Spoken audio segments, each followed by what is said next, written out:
mean, the other thing is a charitable trust, so there is benefits within that as well, and we don't pay sort of taxes, so it means that every penny that comes into the organisation through golf is reinvested into the business. It doesn't leave the business, and that's why we're able to invest continually, in machinery, in the facilities, etc. as well.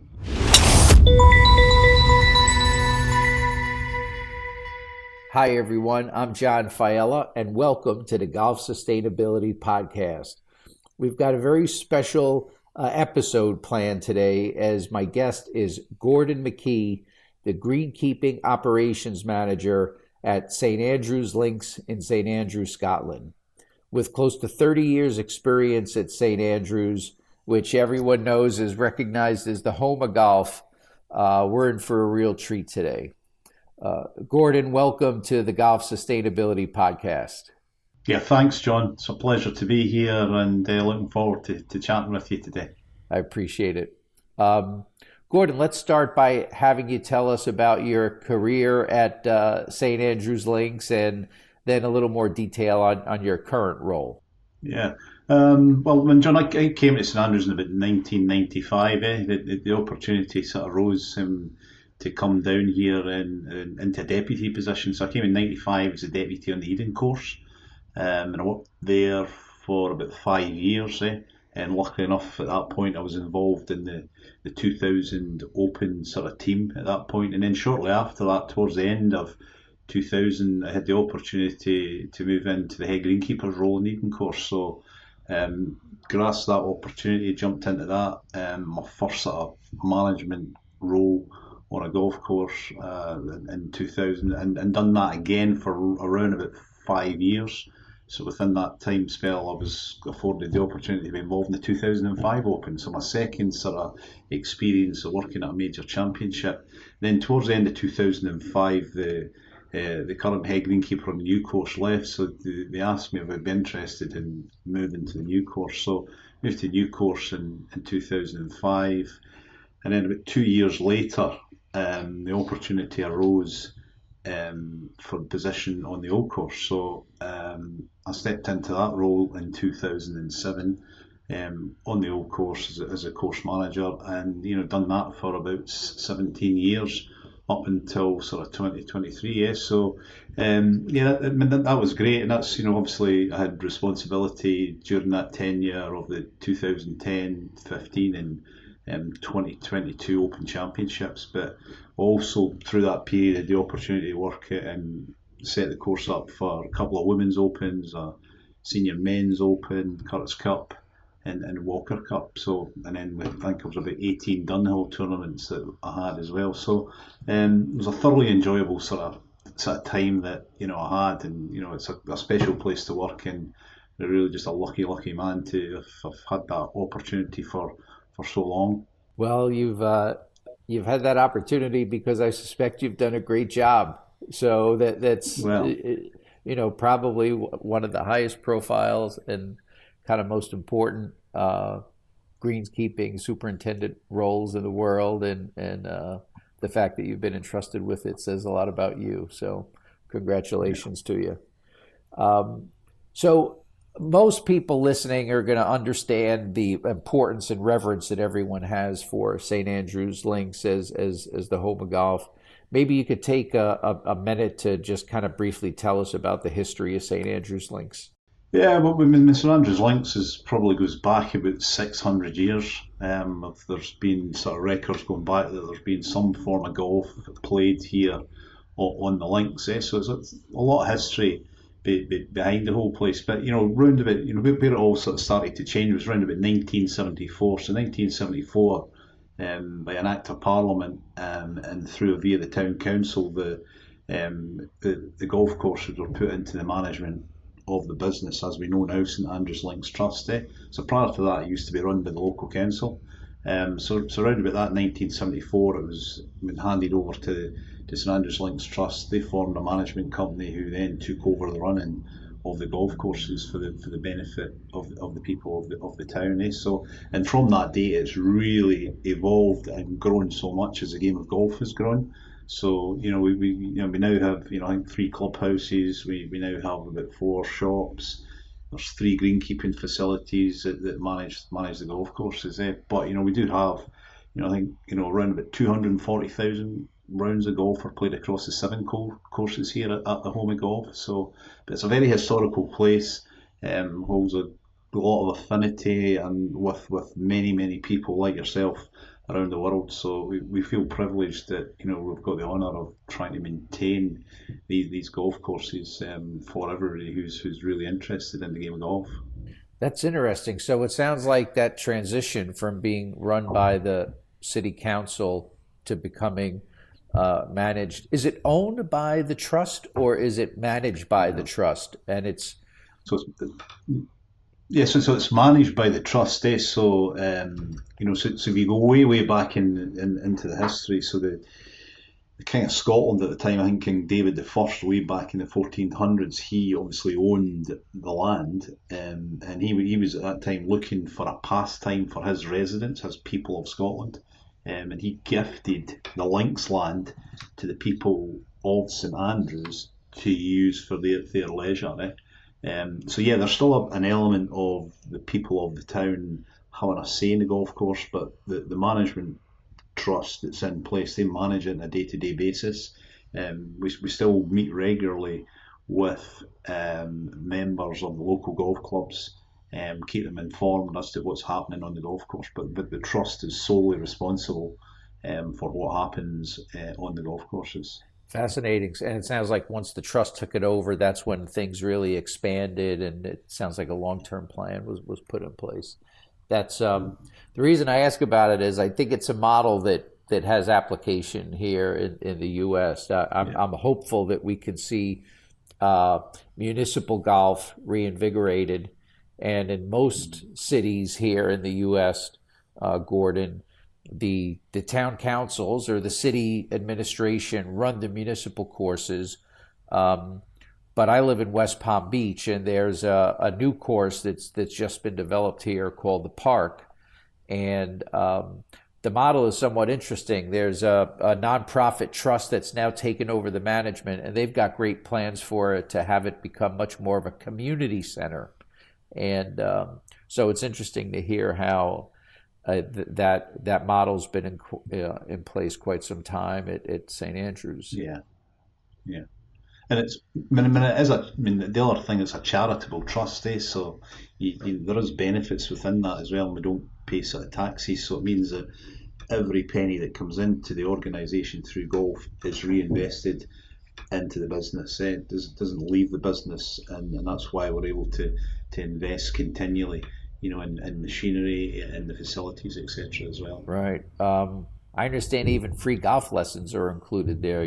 There are proceeds from the trust that'll be used to give free golf lessons at St Andrews. Is that correct? Yeah, certainly for the juniors. So one of the drives and the initiatives that were put in place around about, it was during the bidding process for the Ryder Cup that was held at Gleneagles. So we were in that bidding process, looking that we might have held that, but we pulled out at the very end. But the goal then was that it was set up a junior golf association. So yeah, the junior golf association. So if you're a young kid who lives in St Andrews, you can get free golf lessons, with the goal that maybe some point in the future we could produce a open champion would be I suppose the dream that was born and bred in St Andrews. So really get back into the history of the previous incumbents that have had that accolade. Not happened as yet, but it's a work in progress. Fascinating. Well, look, it's a beautiful vision. And it's certainly a vehicle for getting more juniors into the game, which which is important. So you're running the old course now for 17 years. It started hundreds of years ago. What's it like to be the steward of old Tom Morris's most famous work? Just a great honour and a privilege. I never thought as a young greenkeeper. Well, first, I never thought as a young greenkeeper I'd get the opportunity to work at the Home of Golf. So got that hurdle done.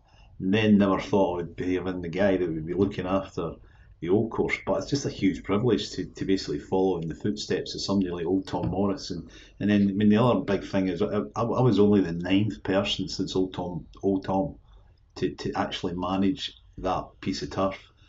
So again, that was, I mean, hugely privileged for me to do that. And then until you're in the role, you really understand it, and what he achieved. But people always reference the fact old Tom Morris and what he'd done for our industry. But it's absolutely massively important when I get into the role to sort of just be that next custodian and really just move the place on as best I can in the modern era, but always thinking about what old Tom done there. And a couple of years ago, when it was his 200th birthday, I had the great privilege of meeting one of his last descendants. I think it's his great granddaughter who still resides in his flat above his shop. And when round there, I was invited to go round there and basically have a cup of tea with him, present her with a birthday cake to commemorate um, old Tom's birthday. And it was great just to sit in there and learn so much bits and pieces. Now, I mean, Mrs. Walker, she lectures in St Andrews about old Tom and what he'd done for the Links. So it's a lot of people will look at it and think, look at books and old Tom was a myth. But when you live and breathe your life in St Andrews, he was a living sort of person that was here, and it's just a great honour, I think, for anybody involved in greenkeeping and golf course management to have that honour of just following in his footsteps. Wow, what a special day that must have been. And my understanding is his former shop, is that like the corner building right across from the 18th green? Yes, so it's adjacent to the 18th green. I think now, I mean, the open shop is underneath it, but that used to be his shop, and then his flat or his house was where he used to stay. And again, I learned so much with that sort of hour I spent with Mrs. Walker and showing you where he lived. She wouldn't allow me to go in, but showed me his bedroom. She said this is where he used to sleep, which is directly above and looking and round. So, but it was really interesting, and she was obviously. I think she was delighted that we could commemorate his 200th birthday by sitting down with the current person that's in charge. So there's a lot of these things when you're managing the golf course like that, and the history behind it. People are watching locally, they're watching from other parts of the world, and I mean, through my career and with the development of social media, it was amazing the friends that I would make through social media. The superintendents contacting me around the world asking me what I'm doing to the golf course. Or maybe if I posted a picture of doing certain operations, and in the back of it you get a message. Oh, it's fantastic! Like, and why are you doing that? When are you doing it? All the rest. So, it's a hugely important role, not only for us here, but I think for the world as a whole. Yeah, that's fantastic. Thank you so much for sharing that personal story.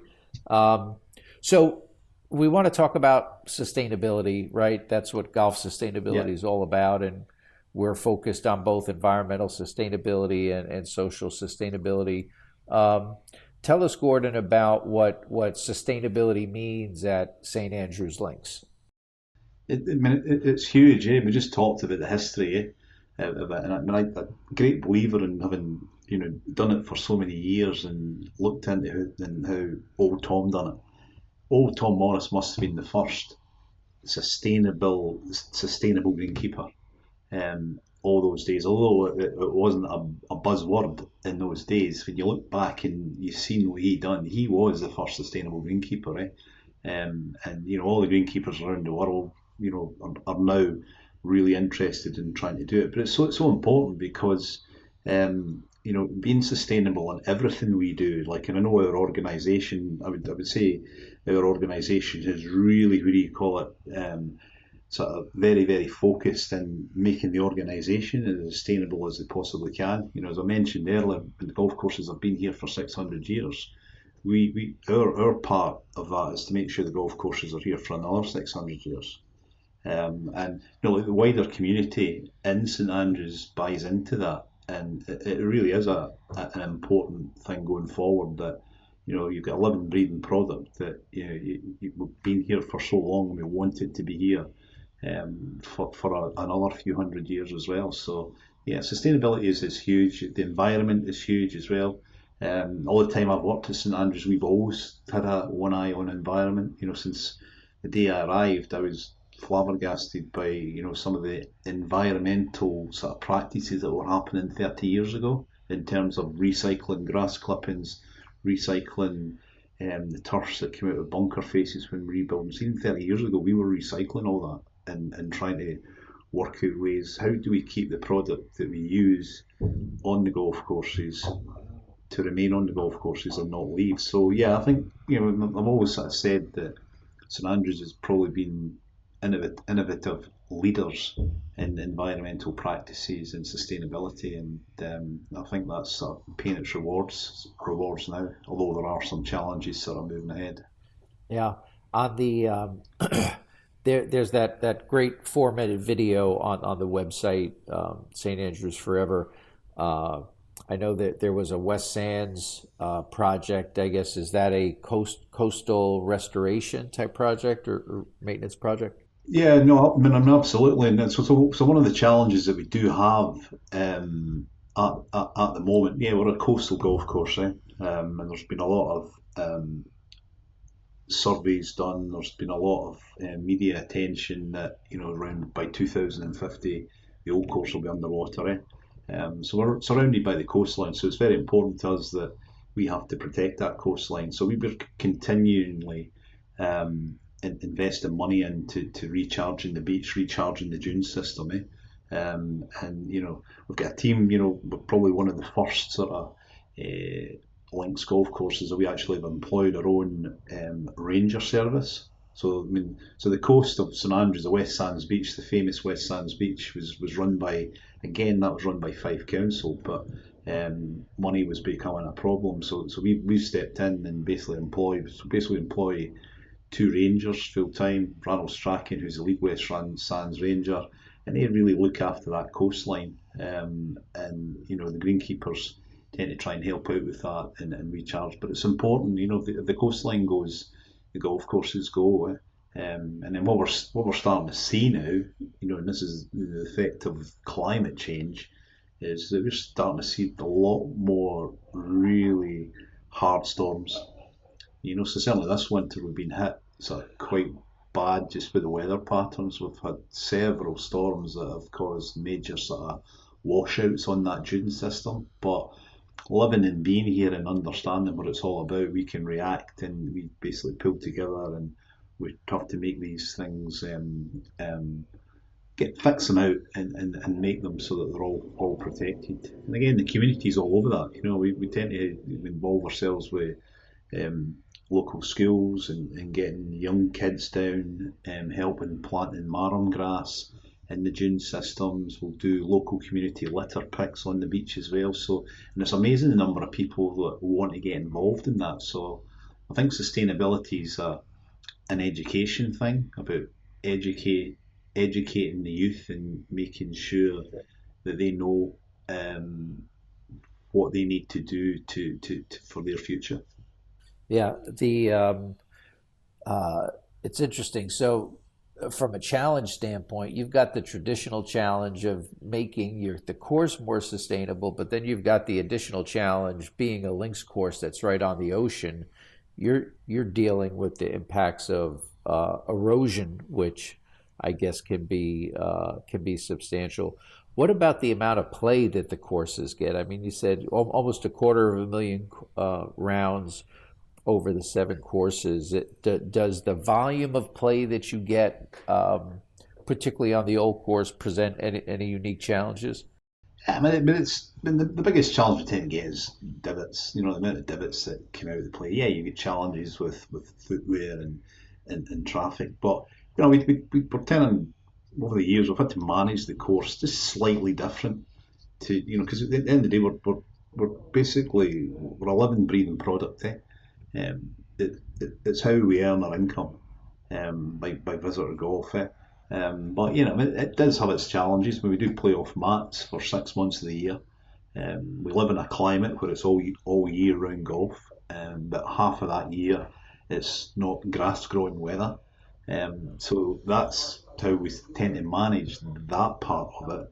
Is really just sort of playing off mats. But yeah, it does cause its problems. But I tend to find that the golfers that come here are quite respectful of that situation.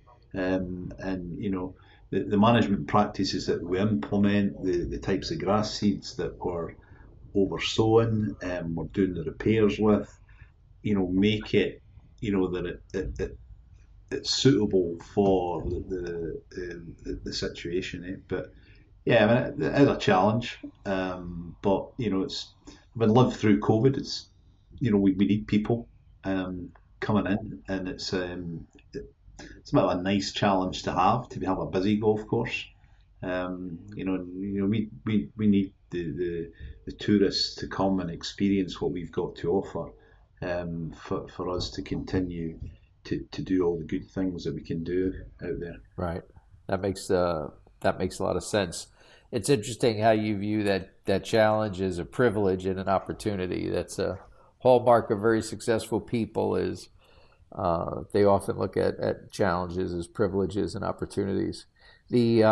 So recently I read Scottish Golf, I guess, which is an important promotional body for the game of golf in Scotland. They've got annual sustainability awards, and St. Andrews was recognized as the winner of the Sustainable Project of the Year award. Can you tell us a little about that recognition and the work that was acknowledged as part of that application for the award? Yeah, and really, it's a huge team effort. It's a bit of everything. The golf courses probably take that accolade, but I think everybody that works at St Andrews Links Trust has had a part to play in that, with some of the projects that have been going on. Mentioned the West Sands there, so that's a big part of it, a massive part of it, and some of that sustainability work that we're doing to try and protect our coastline, protect our heritage and our history. But the way we manage the golf courses as well, I think previously we talk about the challenges of the amount of play we get, but as part of that, it's how we manage the golf courses making that difference. Wildlife as well. Our Rangers team are doing species surveys continually, butterfly species, bird life, basically species surveys as well. As well as trying to manage turf grass and making sure we've got the correct and the most sustainable, what do you call it, turf around. We're also things that we've also looked at recently, and we start a project next year is upgrading the irrigation system on the old course to try and even further reduce our water usage as well. So water usage is a huge thing going forward. We know, we're a links golf course. The climate, it's a rainy climate for most of the time, but we do need irrigation, so we need to be using that resource as effectively as we possibly can. So there's a lot of projects all tied in. You start to go into the wider organisation, and over the last few years we've went through a process of evaluating our energy use, how we're using our energy, installing solar panels, changing our light bulbs in all our buildings down to LEDs, putting sensor lights in, all these sort of credentials. And probably the big thing about that, we've been GEO accredited since, I think, the first open venue to be GEO accredited back in 2010, so and been successfully reaccredited each time we've went for that. And that's all been part of that's good things to have, but to continually achieve these awards, you have to keep on improving. So we're doing that, and I suppose the last thing that we've really done in the last couple of years is looked at our equipment. What equipment we'll be using, how's that powered, and looking at different things. So we have a lot more electrical vehicles now than we used to have before. We have electric mowers, we have hybrid mowers as well. So we're continually looking at all the different aspects. And I think that's all part of the, how we've achieved that award is because of good practice. Yeah, well, and it sounds like fairly broad-based initiatives. I mean, you're Yeah. tackling everything. I'm very curious on this new irrigation project. Are you looking at any new technologies around irrigation to implement, or what are you thinking about in terms of that new irrigation system? We're basically we're obviously in partnership with Toro, and so we're basically looking at, I mean, at sprinklers since we put the system in. So the system's been in 20 plus years, so particularly in the fairways, the flexibility on the use of water 20 years ago wasn't there. Now it is, so we see it as the time to invest in the latest technology in sprinkler heads, which again can just help us to reduce the amount of water that we need to put on the golf courses, and future proof the place, going forward. And it's a key part for us, but that's the main thing. We're always upgrading our software systems so that we can control the systems better. And but we need that newer technology, and luckily enough that our partner has some good stuff that's available to us. Yeah. Well, the it's interesting at the Golf Course Superintendents Association of America show. I guess they're the equivalent to BIGA in Yeah, the UK. They're interesting technology with these sensors that are being embedded on the course, so that uh, yeah, the irrigation system will actually be triggered, but rather than by a time setting, but by the actual requirements of the course, which is fascinating. You know, you mentioned Toro as an important partner. Like, what? How important are partnerships in the work that you're doing on sustainability at St. Andrews? well, I mean, hugely so. I mean, if we're looking for a partner, we're looking for a partner that's interested in sustainability, and has that mindset. One of our other partners we have is Allianz, and they wanted to partner with us because of our sustainability credentials, because that's an important value that they have in their company. So it's hugely important, and obviously Toro's the one that we've worked for a number of years. So we try to challenge Toro. That we need this new developments that are moving forward, because energy costs are rising, fuel costs are rising, and we need to look at different methods. And being a partner with companies, we work with these companies to try and collect data to give them the information that they need to further develop their products for the better of not only us, but I think everybody who's involved in the industry. Oh, excellent. Well, there are so many other things I'd like to ask you about, but I want to be respectful of our time here together, Gordon. And the last segment of the podcast that I'd like to address with my guests really gives our listeners an opportunity to get to know them better. Um, Before we move on to that, though, I really want to thank you for the perspective and the kind of in-depth recap of so many of the things that you're doing. I know this is it's going to be great insight and very helpful for our audience. Um, so, getting to know Gordon McKee, what what drives you, Gordon? I mean, you've been at this a while. You're doing a great job. Your enthusiasm really comes through. So, what drives you? I mean, I suppose, I mean, the first thing that really sort of drives me, I'm a family man, so my family has driven me on, throughout my career, and I'm lucky enough to have, as I can imagine, many greenkeepers and superintendents. They have a supportive wife behind them, to allow them to do the things they want to do, allow them to do the travelling, allow them to spend silly hours in their workplace, 7 days a week, etc. So, family's been a key thing, to drive me on, But I'm passionate about the industry. I'm passionate about grass, as we all are, and I just want to you just want to see what you look after, see the people you look after in a better place than than when you started. So, but when families would be my key thing that has probably driven me on just to be as successful as I can for them. Yeah, that's great. The everyone needs inspiration and has had inspiration along the way. What or who has inspired you, Gordon?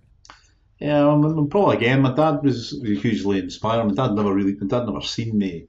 He never lived long enough to see me in charge of the old course. But his work ethic, growing up as a young lad and seeing the efforts that he was putting in and the hours that he would put in was an inspiration as well. And then look, all the guys I've worked for, all the bosses I've had previous, they've obviously been huge inspiration to me to try and sort of push me on and develop and having the trust to let me do certain things. That's allowed me, so that's been huge, and that's allowed my career to sort of flourish and go along various different routes. And so I'm hugely thankful for all of these things. Yeah, well, your dad never got to see you in person, but I'm sure he's very proud at the great work you've done over the last 20 plus years at the old course. Um, what about challenges? I would imagine throughout your life you've faced many challenges. What would you say is the greatest challenge that you've faced, Gordon? Well, I mean, there's a lot of challenges. Obviously, the three opens I've done, they were all challenging, and I had a windy open, I had a wet open, and in 22 I had a dry open. And you think, dry, no rain, no wind, it's going to be easy, but that was as challenging as anything else in terms of decision making sort of processes as well. I suppose the biggest challenge that probably had is, again, in my tenure in charge of the old course, been really lucky because during that time we made some sort of tweaks to the golf course, which I never thought we would ever get that opportunity to do. So, but yeah, that brought its own challenges in terms of how that was communicated, and more so the people that I mentioned earlier from around the world that have such respect for the old course no matter where they were. But so that was probably my biggest challenge in dealing with that. But learn a lot of lessons from that, and how to communicate good, how sometimes the bad communication doesn't help. But that would have been probably one of my biggest challenges, and that was over a sort of 2-3 year period that we'd done some stuff which now are paying huge benefits to the golf course and the playability of the golf course.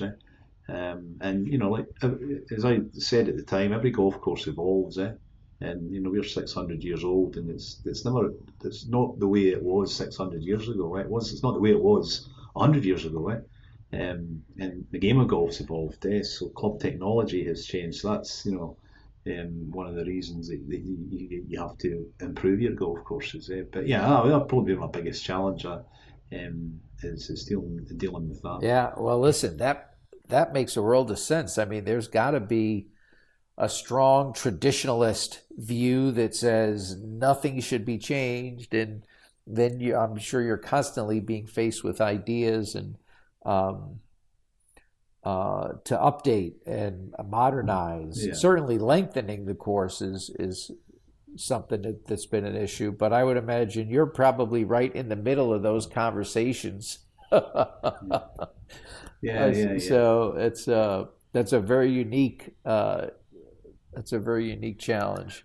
Um, and then finally, Gordon, what in terms of your legacy, and I know you've got a lot more to do, so um, you're not at the end of the road yet of your career, but what would you like to leave behind for future generations? It's just my wee bit. I've contributed a wee bit. It's like old Tom. He done his wee bit. There's been another 8 of us came after him. There's a 10th one in there behind me. We do our wee bit. We're the custodians. We're the custodians, and we just try to do our wee bit, improve it, and just trying to do the good things correct, and hopefully leave that message behind us as well. And hopefully, maybe influence people more about the benefits of being sustainable, being environmentally sort of friendly.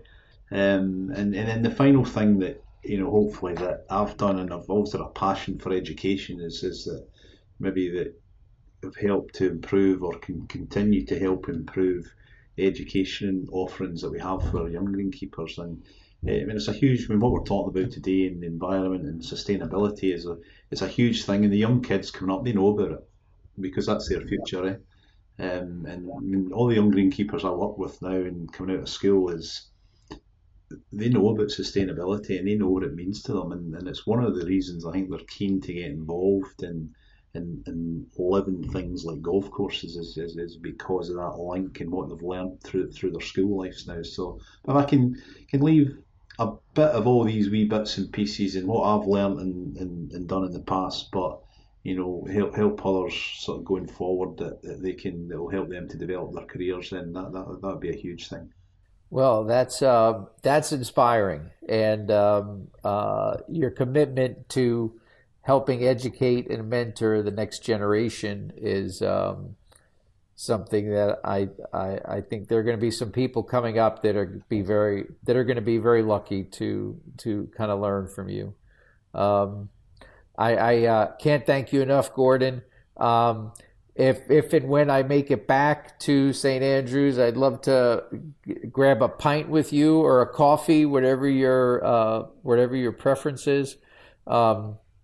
It's really been a great conversation, and I'm so appreciative of your willingness to take time out of your busy schedule to be with us here today on the Golf Sustainability Podcast. Thanks, John. Thoroughly enjoyed it, and the next time you're in St Andrews, look me up, and we'll might even see if we can get a few holes of golf. I'm coming. Well, thank you, Gordon, and to our listeners, thank you very much for being a part of the golf sustainability community. This has been a real treat and very special opportunity. If you enjoyed this episode, please give us a big thumbs up on your favorite podcast player. Tell your friends about it. Route a link to your colleagues, and continue to watch us going forward into the future for what we hope will be many more conversations with interesting people that are having a big impact on the game and can help everyone advance best practices in golf sustainability. Thanks very much and have a great day.